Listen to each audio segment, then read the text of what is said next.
এবং লক্ষ্মীপুরের মেঘনায় মিলছে না কাঙ্ক্ষিত ইলিশ। হতাশ জেলেরা, এই স্বল্পতা সাময়িক বলছে মৎস্য বিভাগ।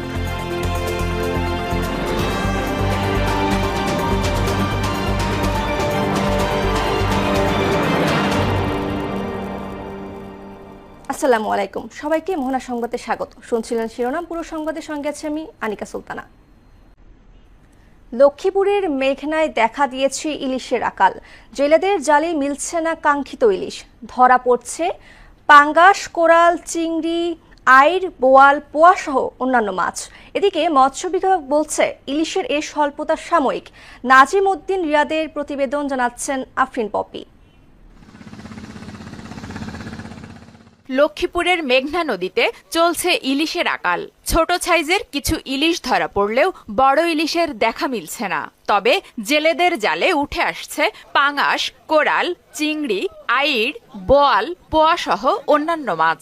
ইলিশ না থাকায় বিপাকে আড়তদাররাও।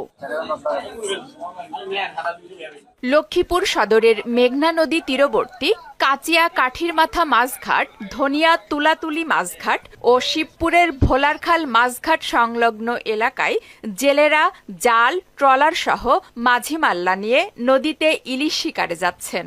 জেলেদের জালে ইলিশের শূন্যস্থান পূরণ করছে এসব মাছ। ইলিশ মাছ নাই, পাঙ্গাস মাছ আছে, পোয়া মাছ আছে, তেমনও পায় না। ইলিশ মাছের সাইজ হলো ছোট, ইলিশ মাছ ধরা এমনি পোষে না, কিন্তু অন্যান্য দেখা যায় পোয়া মাছ, পাঙ্গাস মাছ পরে, এই কারণে একটু জেলেদের পোষে। বর্তমানে 400 টাকার মাছ পাইছি, বর্তমানে 600 টাকা খরচ। ঠিক আছে, দৈনিক দেনা আছে। জানলায় মাছও পাইতেছে না, টাকা উদ্ধার করতে পারতেছি না, মাছও পাইতেছে না। যা মাছ পায় গুড়া, এই মাছে জানলারও পোষাইতেছে না, আমাকেও পোষাইতেছে না। জেলা মৎস্য বিভাগ বলছে আবহাওয়া আর জোয়ার ভাটার কারণে বড় ইলিশ এখন কম। তবে শিগগিরই ইলিশ ধরা পড়বে আশা তাদের। ইলিশের যখন আমাদের প্রজনন মৌসুমটা ছিল, তখনই বেশিরভাগ ইলিশ ডিম ছেড়ে সাগরে চলে গিয়েছে, যার কারণে এখন ইলিশের পরিমাণটা, বড় ইলিশের পরিমাণটা কমে গিয়েছে।